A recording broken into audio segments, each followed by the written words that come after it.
Okay, we're live. Hello, Yeah. everybody. I know everybody's been waiting for us.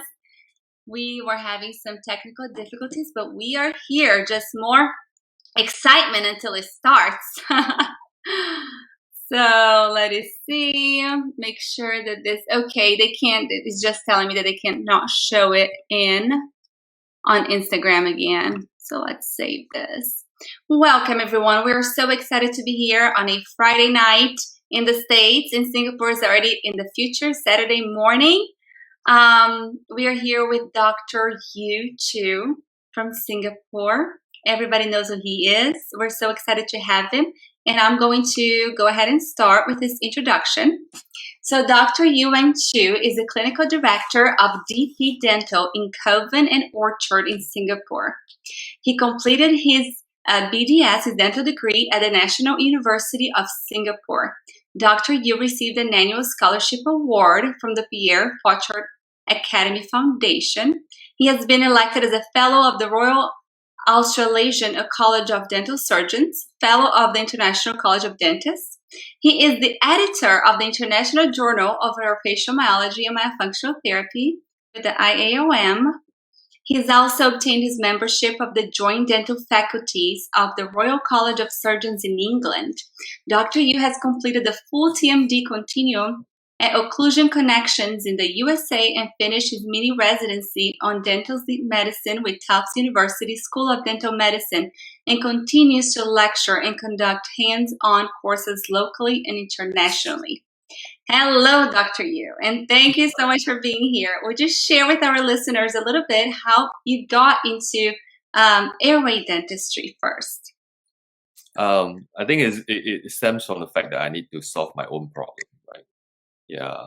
So I'm born with a tongue tie. I can't breastfeed. I grind my teeth a lot.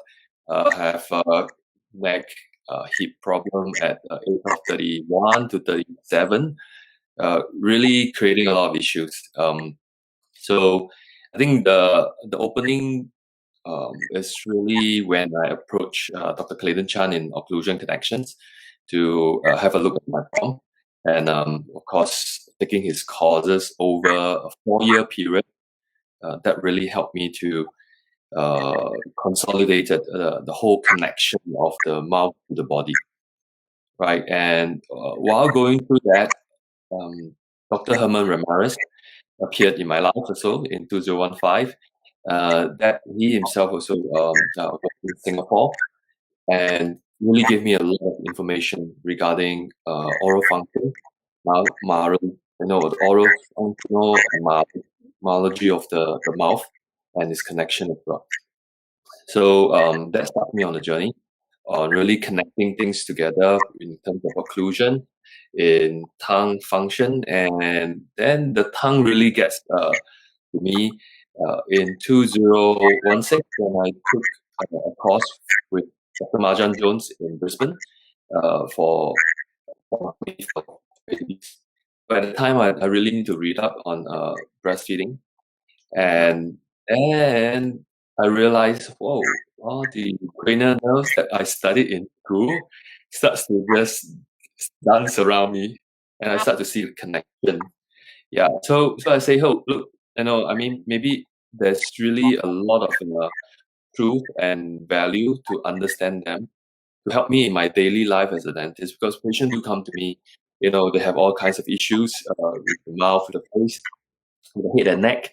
I think if I can understand this better, it will really help to improve, right, my provisional care for them. Yes, So that's how.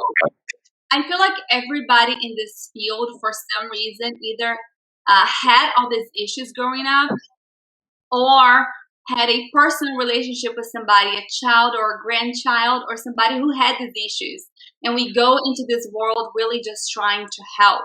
Whenever we find out that there's something else that we can do, preventive-wise, to help people grow into who they're supposed to be, to have their optimal health, to be able to breathe and grow well, it is amazing that we are able to grab all of these little tools that we have right in our toolbox and all these different specialties, put them together to really help a child reach optimal health. So we're going today to talk about cranial nerves. And hey, Chris, I see you. We're going to talk about cranial nerves. How do you see the importance of appreciating the cranial nerve functions in relationship to myofunctional therapy? Yeah, I think over time, trying to understand this, are you getting, sorry, are you getting like awkward sounds when I speak? Is that, or I put on the speaker? Sounding good to me. Everybody, can you guys hear well? If you're having any trouble with the sound, please make a comment for us so we can see. Is it better now? If I just speak through this? Perfect. Perfect. Okay. Right. I think the key thing is that we're looking at the end result, what is working and what is not working in terms of the muscles, right, and also the anatomy that ends with it. But I think the underlying issue, right, is that there's the control of the nerve that really help us to coordinate.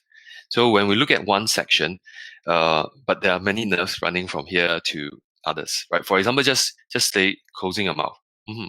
So we say facial nerve controlling, but you also have your trigeminal nerve, right, dealing with the jaw, and so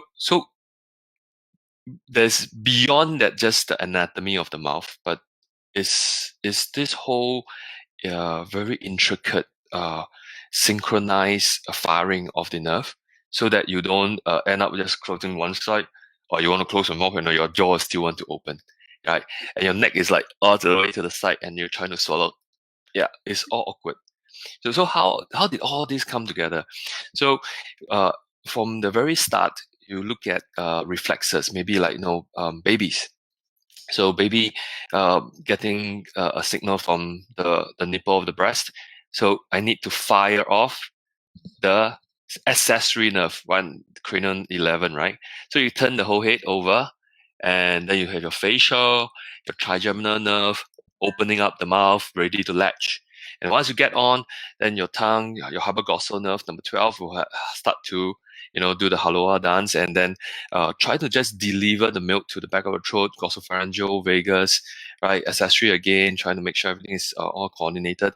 Stopping your breathing, coordinating your heart rate, getting your gut ready, and then you start to swallow in a very coordinated way. Suck, swallow, breathe. Wow. Suck, swallow, I hadn't breathe. thought about that. All of the cranial nerves that are involved in breastfeeding, the baby, they need to smell, they need to, as much as they can see, they need to turn. This is amazing. Yes. So the olfactory nerve, right? They have to be active.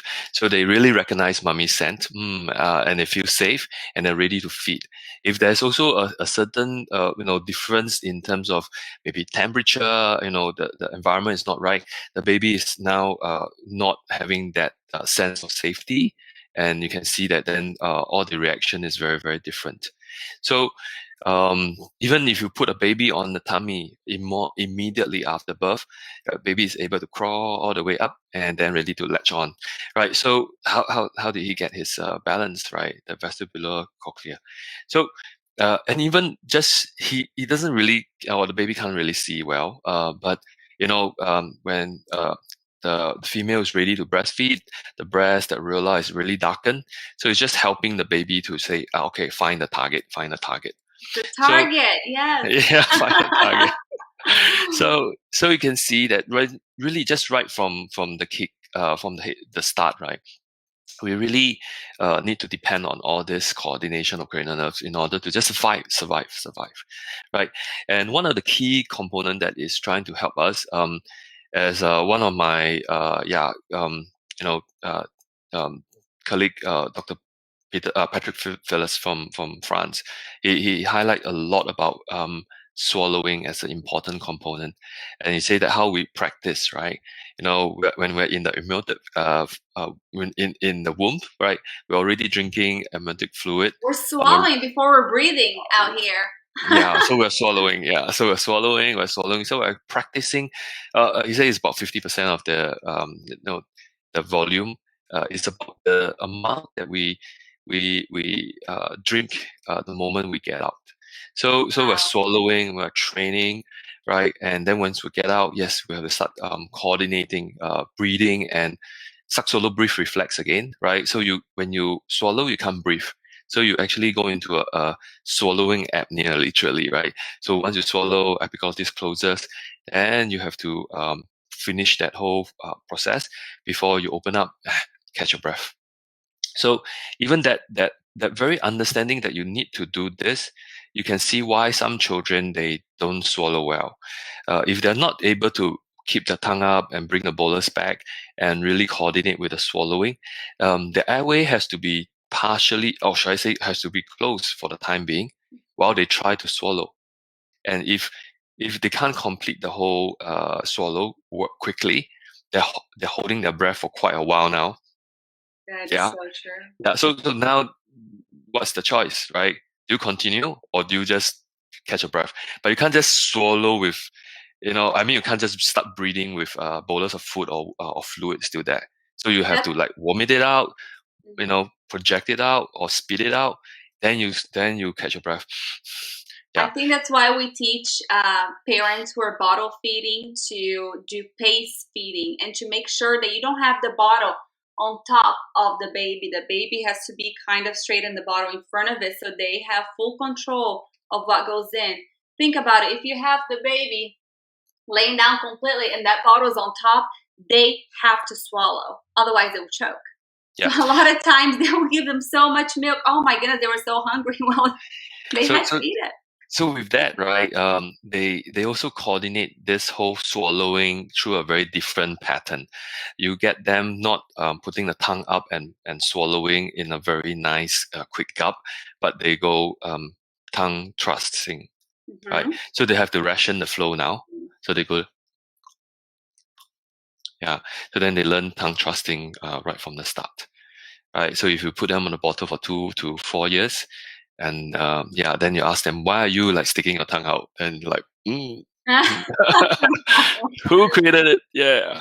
So even Stanford study look at some preterm babies, and if we start them on a bottle early, right, and never switch back to breastfeeding, it's just 6 months, right? You get the jaw, the upper palate, shall I say, the palate actually deforming a little, constricting, and the tongue become hypotonic, and low. And some of them do develop sleep disorder breathing. So if we don't look at it early and see the coordination and really act fast, we prep the baby or the child, right, to go into adulthood, having issues. And then we're trying to solve a lot of issues externally, like we discussed before. There's many symptoms, and then we give names to all the symptoms, right? So if we can treat the root issue, right, we may settle a few things much earlier and faster. Unbelievable. That is amazing. So, cranial nerves. Which ones? You're gonna talk about the vagus a little bit. How important? Why is the vagus getting so much attention now? And why is it so important for myofunctional therapists? Yeah, I think ultimately we are dealing with human beings, and we're social creatures, right? And the underlying part of us is our autonomic nervous system that is actually primed over thousands and if not millions of years, right? We need that feeling of safety, right? So our autonomic nervous system only acts up well for the parasympathetic to help in your breathing, your immunology, your reproductive, your digestive system, among others, right? So the vagus play a very central role in helping us to achieve that. So the polyvagal theory by Stephen Porges is something that I feel every one of us should be spending some time to really understand. I'm still a student as well, so I don't want to purport that I know it. And it's just that it resonates with me because I feel that he's explaining to us the physiological explanation of our emotional presentation. All right. So when we're not feeling safe, we really can't start living, right? In a sense that your swallow, your facial expression, right? Your breathing, your heart, of course. So everything is all coordinated and linked to it. So when I talk about 12 cranial nerve, and then as when we're dealing with myology, when we're talking about orofacial component, our facial expression also is a translation of our emotion. All right. So you can be calm by looking calm, or you can, all right, or you can, like you're excited now, right? Just by changing your facial expression. That's what they talk about, auto-regulating ourselves. Yep.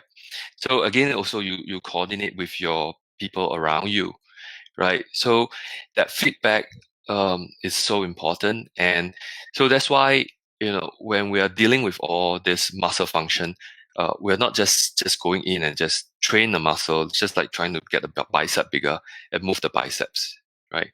There's a lot of emotion involved. Mm-hmm. So, and understanding the emotion, understanding how we keep calm, then we hop back to what is really keeping us calm. So what is the first thing of safety in the first place, right? Is that your ability to breathe. Yeah. If you can't breathe, you have to breathe faster, your heart rate goes up, you can't be calm. You can't be feeling safe, right? So in all this chaos, everything is changing, right? Your blood pressure, your heart rate, your hormone system, everything is moving. So how do you get to homeostasis? Yeah, so one of the way, right, and one of the most important way is just breathing. Yes. Yeah, so you use breathing to overlay this whole component, right, and being able to then regulate heart rate among others, right? Then you go into a calmer state. So you start with that. And the vagus nerve does all of that. It's The vagus nerve, heart rate. Yeah. So the vagus nerve has a very extensive ramification. So it innovates like from your throat to your heart, to your lungs and to your gut, right? Mm-hmm. And it connects well into your autonomic nervous system, so that all the nitty gritty in terms of how much hormone, how much secretion for your lacrimal gland, your reproductive system, even your skin, all that is in close harmony in that. So that's why when we treat some of our patient with all this regulating of tongue, swallow, breathing, right, you can see that even the eczema tends to improve a little, right? So that has a very, very big connection too. So and men, if they have sleep disorder breathing, they suffer from erectile dysfunction, right? So this is one of the main reason why they should, get them to get some treatment done. So you can see the whole system is that you just think about it, right? If you're ready for war, you're sympathetic high, right? Are you still going to worry about what you're going to eat? Are you going to have babies tonight? Kind of stuff. And even your immune system is not that ideal, is being impacted. Stress hormone high. Exactly. And the stress that people are going through nowadays, everybody's sympathetic system, I feel like, works way more than the parasympathetic system. And it shouldn't be that way. We really don't have to be running after animals to kill them to eat anymore. We should be using our sympathetic system for all the excitement and the good stuff in life, and not all the stress that we're dealing with. Correct. We still need that stress or the upregulating of the whole emotion, but like you say, for enjoyment. But we shouldn't be putting ourselves into this whole issue. But a lot of times we use the stress, and it encompasses a lot of things, right? But the other stress that we are really facing now, again related to what we are doing, is oxidative stress. Right. Yeah. So oxidative stress is literally, right, your body just not getting enough oxygen to do the whole production of ATP for you, for anyone. So if we don't breathe well during the day, or even just by like now, I'm talking, right? So I'm talking, I'm really excited. But if I want to breathe well, I will be doing this, and we'll have a next conversation in the next. Yeah, nobody want to talk to me anymore, because if I slow down and breathe and talk, so I'm gasping for air. I'm gasping for air while I'm talking. Mhm. So that's not so ideal. So if we talk a lot, right? So Yeah, that, teachers, professions of people that talk all day long, hygienists really talk all day long, and dentists, because the patients, right, can't talk. So you're the one talking. We're exactly. So we should understand that just that. But of course, we can find protected time where really we have to find time to really slow down, right? Not just to say meditate, but really what we're trying to do, clear the mind. What we're trying to do when we say clear the mind. So literally is just through breathing, and the science has thankfully caught up and explained a lot of this ancient art of healing for us. So if you breathe through your nose and slowly release. So if you lengthen your out breath, you're actually activating your parasympathetic system more, right? And also when you're breathing through your nose, your inspiration, it's actually helping to circulate the cranial fluid as well, CSF, right? So and when you breathe through the nose, and compared to breathing through the mouth, right, you actually consolidate your memory much better as well. So again, excuse me. Bless you. Yeah, cranial nerve in reaction. Yeah. Yes. So we're demonstrating it also. Yeah. So true. Yeah. And so when you breathe through, and your memory score gets better. When you're chewing, you're activating your trigeminal, right? Okay. But there's a branch that goes to your dura, the outer layer of your brain. So that's why when some coaches and some players, they want to react fast, they want to keep thinking about things, they put chewing gum. Yeah, they keep chewing. Yeah, so chewing actually will activate your mind. So It's so interesting. yeah, so basically, right, for all that, if we can look at all this, and again also our diaphragm, the diaphragm, we have our breathing, but also you have your phrenic nerve that runs through it, right? So again, so that's why some osteopath and chiropractors, they can help some digestive, and if they act on the phrenic nerve, which is part of the vagus nerve, right? So so if you activate that breathing, and then digestive system also is improved. And then when you swallow well, you touch the back of the throat, activate your swallowing center, start the whole peristaltic movement, right? So again, the vagus, as among all the others, is also playing an important role to regulate your digestive system, sending a signal at least 2,000 times a day, collecting bolus of mucus from your nose through a very good tongue up swallow, right? You draw some mucus out from your back of your nose, and you mix it with some saliva. So now you have the most ideal antiseptic, wipe or bolus, right? Wow. Yeah, and then you do your proper swallow and start the 2,000 round, right, every single day, right? So this is also helpful in cleaning your gut and rebalancing it. So as all we talk about microbiomes, and again, like I said, the gut health, we must start talking about the swallowing as well. That is amazing. Somebody says, we give my son chewing gum when he's on virtual school, and his attention has improved so much. How interesting. Something else that you can do is have him tape just a very small, thin piece of tape, or kind of thin, from here to here as he's chewing gum. If he can still do it. Lips closed, that might improve his nasal breathing. Make sure he doesn't open. Very good. Somebody else said, I don't know if this is off topic, but what about nasal breathing in athletes? I've been seeing mixed studies that it doesn't improve performance, and others say it makes it worse because too little air is inhaled. Yeah, so I think athletes are, or anyone is just not understanding this whole component ideally. Okay, so even the All Blacks and Wallabies and the rugby players in Australia, they tape their mouth to train. Even your SWAT team in US, right?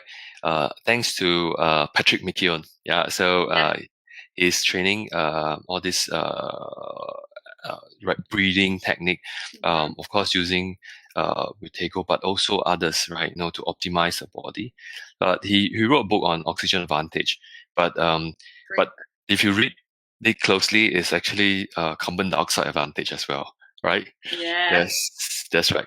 So it's actually carbon dioxide. That's really helping with the dissociation of your oxygen from your red blood cells through the Ball effect.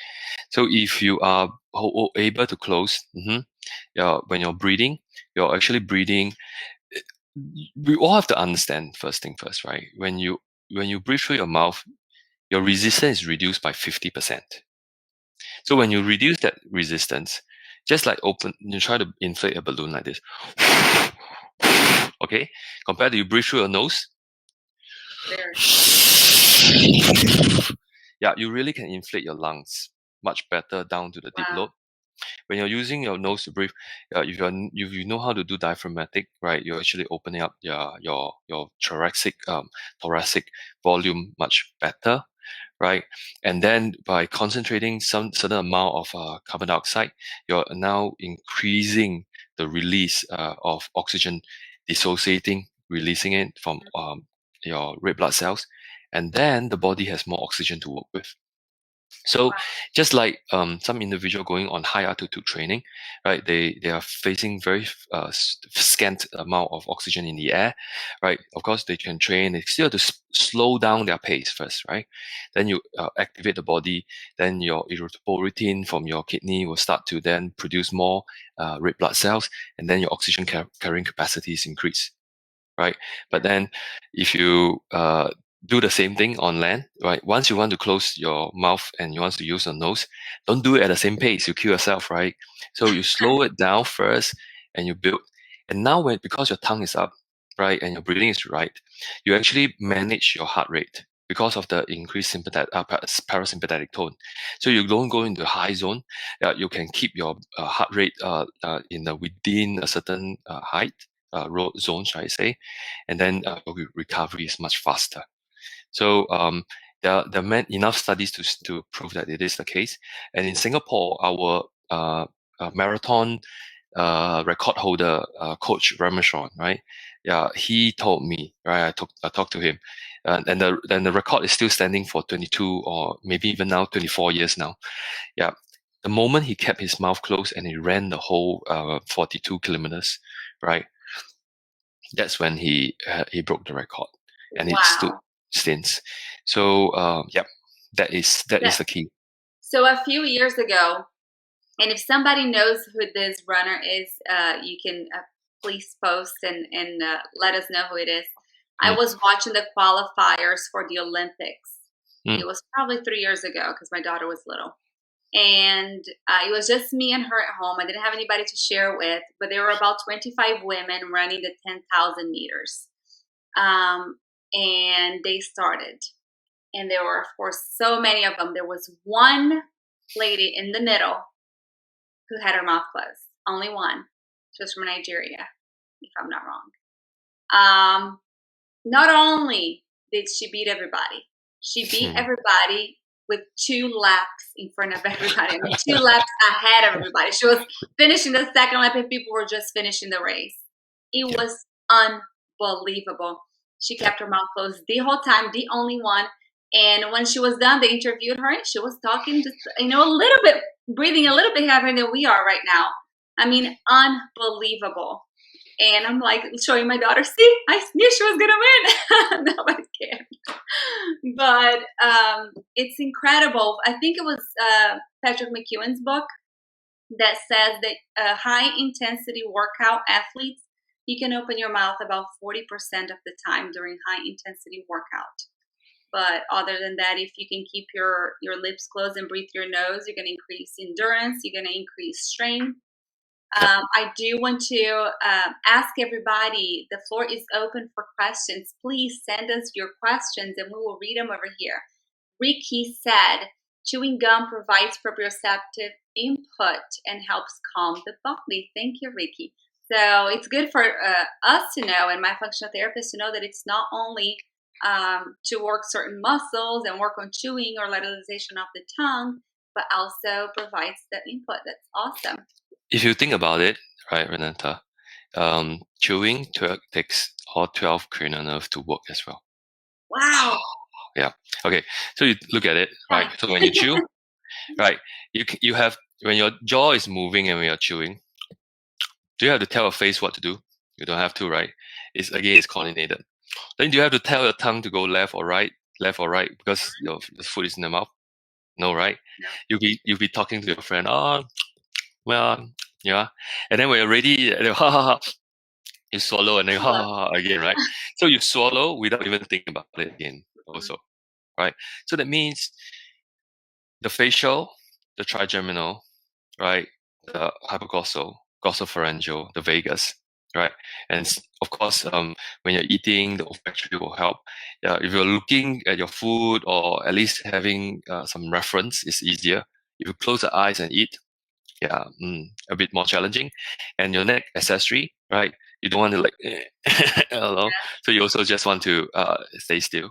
And little babies would say your neck needs to be straight up before you can be introduced food. So yes, exactly, because then it helps in again, everything is coordinated. So even some, you want to open and bite and chew a bigger bolus of food, like you're eating a burger, right? Mm-hmm. Right. Okay. So think about it, right? How do you open your mouth wide? Upper and lower jaw. Yes, good. All right. You move your lower jaw. Do you move your upper jaw when you open your mouth wide? Yeah. So you do this, right? All my feelings. You do this, right? No judgment, please. Okay. So that means, right, when you move to open your mouth, you move your trigeminal, open your jaw. And you have to also move your neck. Mm-hmm. All right. Your head up. Right? And you can open really wide to get the burger. Right? Yeah. Right? Yes. So that means, right, you're actually activating your accessories nerve to actually move the head. And if you think about it again, that's the fact. Right? Now I'm looking a little bit. Can you move your lower jaw? I can hear you. My lower jaw? Can you move your upper jaw? No. No. Yeah. No. Yeah. Okay. Oh so to move your upper jaw and chill, the head is right. Can you move your upper jaw a little bit? So you move your upper jaw by moving your whole head because it's stuck to your whole head. Yeah. So your upper jaw starts from here. Okay. Go to the side, bit of underside of your eye, and part of your cheekbone. Right, it's your upper jaw. It's still the maxilla. So the whole maxilla is huge, and runs all the way to the back. So that's why when we put the tongue up and we activate the maxilla while we're chewing and eating and breathing and swallowing and moving, right? This whole mid face will grow. This whole mid face, and it actually expand the whole housing for the nose, right? And that helps in the breathing definitely. Wow. And give you extra cheekbone, right? So that's how you look better as well. Very. I know we all need expansion over here. Let's see. We have somebody that just said, can we go a little more in depth about how the vagus nerve affects gut biome? Is it because of hormone secretions, acid production? Okay. Maybe we don't have to get that far and say that the vagus nerve affects the gut biome first. We just talk about mouth breathing and nose breathing. All right. Okay. So of course, a mouth breather, the vagus nerve is not going to work so well, right? Because the tongue is always down, and when the person swallows, the tongue tend to push forward or lateralize, and instead of going to the roof of the mouth and activate the swallowing center, right? So they swallow rather than up and right. Yeah. Okay. So you put that in perspective first. So now we just talk about mouth breathing. Ha ha. Okay. All the time, or just opening the mouth, not even breathing through the mouth, just open mouth, nose breathing. Okay. So that act evaporates a lot of saliva. All right. So your saliva is built pH neutral or slightly alkaline. It's supposed to neutralize the acids in your mouth. So it kills the bacteria. It helps to reduce down the fermentation because it's just keeping things clean. If you open the mouth, they tend to the front teeth. We tend to get a lot of what you call it, the plaque, right? So you can see all the sticky part. So when a child come back in for review, I ask him, "Have you been closing your mouth?" And he said, "Yes." Yeah, and I take a photo and I see all the plaque on it. I said, "Nah, you're bluffing me." Yeah, no, I mean, I know it's not real because when they keep their mouth closed, right, you can see a tremendous improvement in terms of the oral hygiene, right, and also because they keep the mouth open. Yeah, all exactly. those patients that we see that have very, very red gums on the front, especially the upper teeth, usually they're mouth breathing at night. Yes. So especially if you see somebody that doesn't have a lot of plaque and still has inflammation on the upper anteriors, take a look at mouth breathing. I think you're right. Our yes. Very, very good. If you provide a certain bacteria, I am losing him a little bit. Sorry. You there? Can you hear me? Can everybody hear? Yes, now I can hear you. You froze a little bit.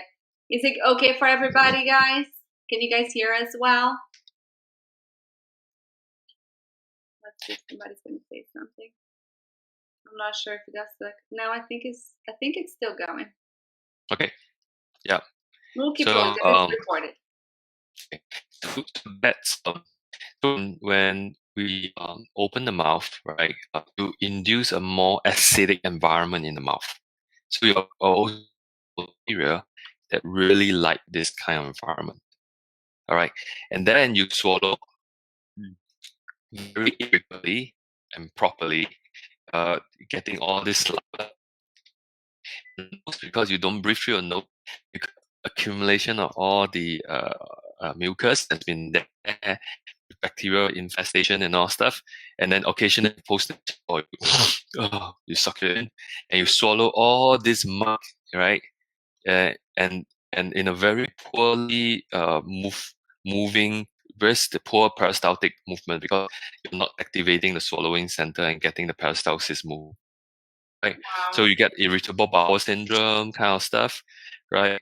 And you have this things going in, and because of nighttime, occasionally they have issue of because mouth open, right, tongue down, airway block at night. You have very laborious breathing, right? Sympathetic tone up, parasympathetic tone down, smooth muscle control. Sphincter of your gut is actually released, loosened. There's a backflow of acids from your stomach back to your esophagus, right?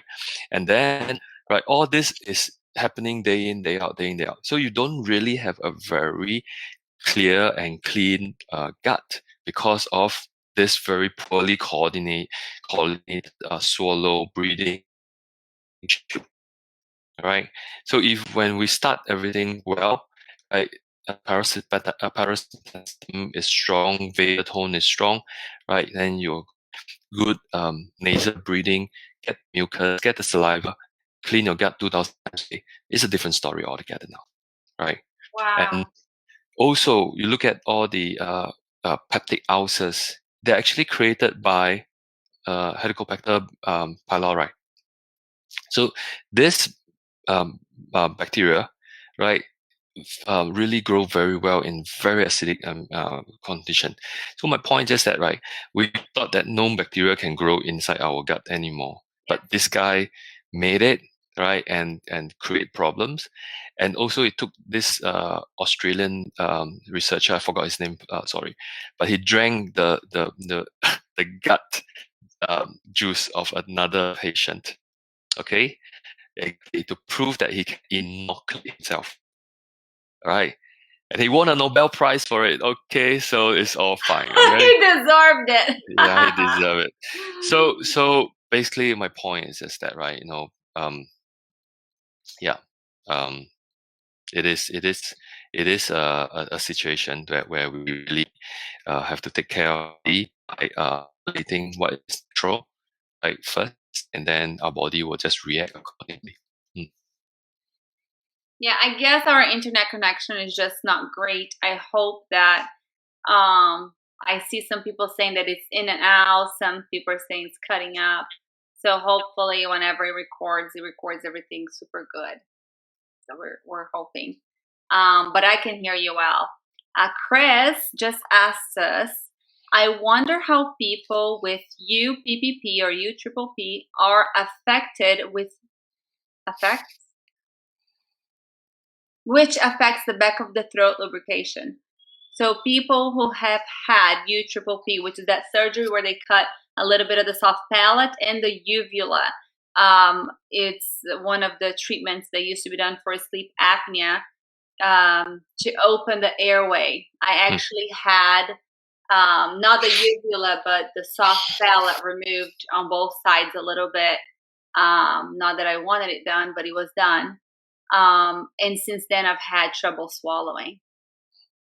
But I guess she's asking if that affects throat lubrication. What else? There's some little nerves over there that I know help remind your airway to stay open. All of a sudden, they cut that off. How? Yeah. I think it's a whole barrel receptors, pressure receptors, and all this difference in terms of flow, pressure receptors. So one of the ENT from Malaysia, Dr. Jivanan, also make a very good point to me, and he said that it's not about just removing things, right? It removes the obstruction, but it doesn't create the right pressure. Right, so it's not about just taking. So you still need the correct, architecture in order to allow for laminar flow and also a certain pressure of air in order to breathe well. So I was very, very fortunate. Professor Kristen Gubino was in Singapore in 2017, right, to give. He's a keynote speaker for the Singapore Sleep Conference, and he was on stage. He was making critique to every single presenter. So you can see many of the presenters were shaking. I and can only imagine. and he was very critical about UPPP. Yeah, he said that this is not Well. And so one of the presenter actually went to the organizer and said that he will present tomorrow after. I think it's all about UPPP, if I'm not wrong. I don't feel great. Yeah. So I'm just saying, right? Even like last year, the Sleep Medicine Journal highlighted that adenoid tonsillectomy, right, 60 to 70% recurrence rate of OSA, short-term divergent, and there's no long-term benefit. So that's why some ENTs are really sitting up and say, hey, look, if this is the case, what can we do? And they are very open to collaboration now. They're sending cases to dentists like us with training in myofunctional, and then we get a whole team to rehabilitate and see where we can go from there before we really cut. So I think this is the future, and also it is. And it's okay, like you said, we're all learning together. We used to do tracheotomies for sleep apnea. It is 100% success rate, but do people want to be walking around with that? No.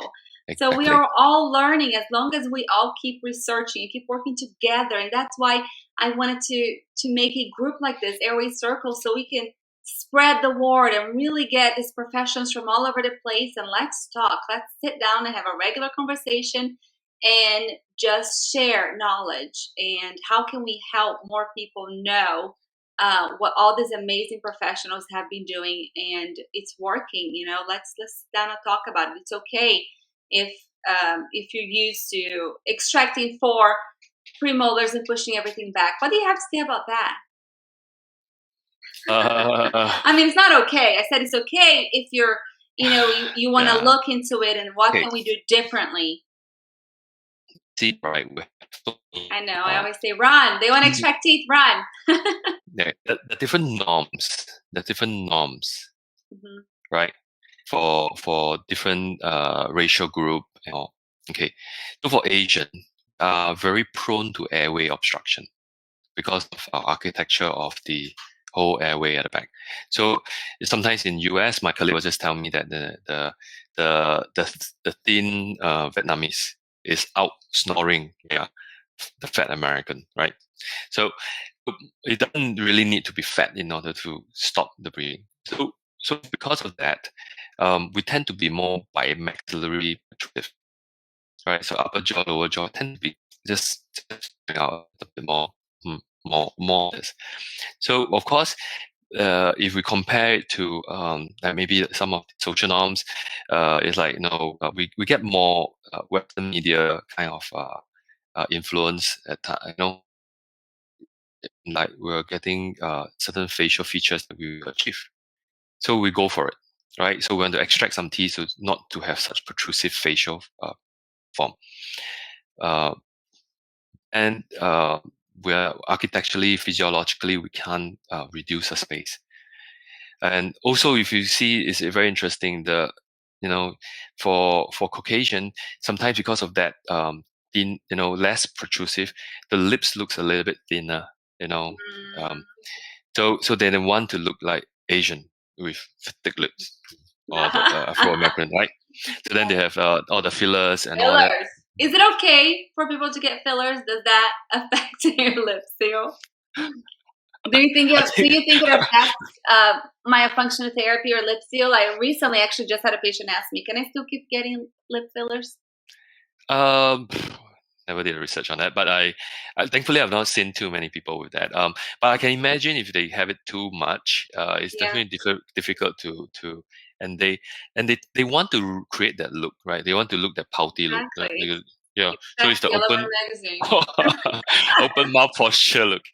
So, and it looks sexy. All the posters, right? We have all those like like this. And the short lip. Yeah. So I mean, it's again, it's all this subliminal messaging that we are getting, and so how do you expect some children to react? They thought that was normal. So we just have to get to them and say no, shouldn't do it. Before we go, I want us to talk about 2 different things. One of them, last thing I want you to talk about is about Linguistic, because I know that you developed this tool, and before we go today, I want you to talk a little bit about that. But the last question that I have, it's about tongue up. Or, we always say that whenever children suck their thumb, they suck because whenever they're pressing on the spot, all of these amazing hormones and dopamine and whatever else is released, and it makes them feel good. So can you talk to us about, is there a cranial nerve that's over there that they are stimulating? Is that why it's important for the tongue to be up? Yep. So to me, vagus, it's a vagal tone, right? So as mammals, we are very active. We need to run around. We can't really depend on. We really don't have enough energy to last long, right? If we keep on doing it, so we need a vagal break. So the vagal break really is to calm ourselves down, right? Take 5, if not take 50, right? So getting the tongue up is really one of the very key component where you you control your posture. You're holding your upper jaw well, extending your cervical zone. You're swallowing well, right? You're breathing well, right? And with that, right, obviously, if this is correct, then it is already primed in your whole circuitry system, right? If you get the tongue up, your whole posture is good, you're breathing calmly, swallowing 2,000 times a day. I'll count. Yeah, then you're healthy. You're calm. you're healthy, right? So that's why. So for most baby, if they can put their tongue up, then they put their tongue up to sleep. They're so calm. They're so quiet. They're so nice, right? Then you have the babies that cannot put their tongue up. They go, and you put them on the back. They go, help Yes, me! I my can't baby. breathe. Yeah. Then they were like, oh, are you hungry? Are you wet? Are you hungry? I Are you wet? know. Yeah, it's like, no, I'm not hungry. I'm not wet. I can't breathe. That's what they're trying to tell you, right? So then you carry them up when they're upright, right, and or over the shoulder or face down, right? Then they say, oh, they can breathe, and or they sleep on their tummy time, right? Where were you? Pardon? When my kids were little. Yeah. Oh my goodness. Yes, and so many moms have to deal with this. I mean, parents in general, yes. Yeah, I Have think to it's deal we with the can baby that inform can't the put down. parents early, right? Yeah, is they know what to expect at least, right? So I think then it will be so much calmer for the whole family. Definitely. I know that you have patients soon. You have to go. So tell us a little bit about the linguistic real quick. Well, okay, it's a little cute invention. It came from the fact that you have to do tongue tie releases at one stage, and then we were using Groove Director, a metal, appliance, and I have to give two to my IBCLC so that she can do her checks. And then finally she lost one and she's like, frantic. She came over and asked for another one and she took it. Right. And so like now I'm down to only two to do the surgery. I'm like, okay, I need to invent something that really can do the job. So I look at a tongue depressor. I was thinking, okay, if I can convert the other end, right? So because I was just thinking on a whole more holistic ground, where that next time when you check the throat by ENT, you should be checking the tongue, right? So you wouldn't just check both, right? So I came out. I called many people, and they don't want to entertain because I can't make that many. Right. Thankfully, I have help of a Taiwanese friend, and we managed to go through a few rendition, and finally we got the linguistic out without the markings. So that one, yeah. So Rhonda is actually helping out with the distribution over in Myomid Easy. Myomid Easy over in US. So is that how somebody's asking? How can they order these? Yeah. We'll share the link. And then the next is, of course, Yuli, again, myofunctional therapist over in UK. She's using it to actually do all kinds of training with the tongue as well, providing resistance. And the latest one, we had improve on the model. Yeah, just like iPhone, we have now the iPhone Pro or the Linguistic Pro. Okay. So it comes in marking, so we can do ROM. You can put to the tongue. I can do deviation. I have the Cotlow index in there, so you actually can check the Cotlow index. And at the same time, also, we're getting some help from Dr. Zagi. He uses it for training for his causes. And at the same time, he's starting some research. And I will be helping out with the Brief Institute on this as well. And also, I'm talking to Dr. Umankan Katwa, Harvard pediatric pulmonologist as well. Wow. And he's looking into working with it and see how it can also help with the spread of the use. Awesome. Amazing. I will post a link on our Airway Circle Facebook group. So whoever wants to order, you can go straight from the link. And maybe one more point before I go off. I would like to really thank also Linda Donofrio, right? I think she also did a fantastic job in setting up the whole group, and I feel I also learned a lot from interacting with her Facebook community, right? So definitely, I think they have 11,000 members all over the world. It's a great group. There's of course Mark Moeller and Samantha Weaver. Also, they also did a fantastic job in coordinating worldwide effort, I would say, to get this going. So I think, like we talk about, like we are the group, right? I say when we want to save the world, I was watching the Falcon and the Winter Soldiers. By yourself? No, of course with my family. My son has watched it and he's like giving me all the spoilers before it happened. So And they know it all. but the most important thing is to realize, right? Superhero don't have it good. Yeah, I mean, Falcon also is like he's still making ends meet, right? And the Winter Soldier has to manage his emotional issues, right? But the fact is that, right, whilst they're fighting this whole war for the world, right, we're still neither side, right? We're not with the good or with the bad totally, right? So that is tough. So that's why I feel that also what you're doing, setting up all this, the Airway Circle as well, right? Is like say it's the Justice League, like the Avengers, right? We have to come together. We have to support each other, and we continue to do our work together and learn from each other, and then we can really move this ahead. I am so thankful. Yes, thank you Thank you for being here. Thank you for your time. I know it's early over there. You're ready to go to work. Thank you everybody for being here, that listened, that asked questions. If you stay a little bit longer or just go into our next live, we're going to be talking about Airway Circle a little bit. So just hop on the other one, and we have a lot of news and a lot of good stuff that you guys do not want to miss. Next week we have, let me see real quick. I have the schedule right here. Tuesday on Clubhouse, 8 p.m. Eastern Standard Time. We have Leslie Rubinoff. We're going to be talking about gut health. So the questions that we got about gut health right now, come to our Clubhouse on Tuesday, and they're going to be able to answer this. On Thursday, we have a surprise appearance by an incredible myofunctional therapist. I'm not going to tell you who it is. So you can take your guesses. And then on Friday, we're going to be talking about breathing. Also, you can take your guesses. I'm not going to tell you who it is until it gets closer. But that is it. Thank you guys for following the Airway Circle. Thank you for being part of the circle. Thank you for being here. You guys are awesome. Have a wonderful night. Thank you so much, Dr. Yu. And I'll see you soon. Okay. Yeah. All right. See you soon. Bye-bye. Thank you, everybody. Bye, everyone. Bye.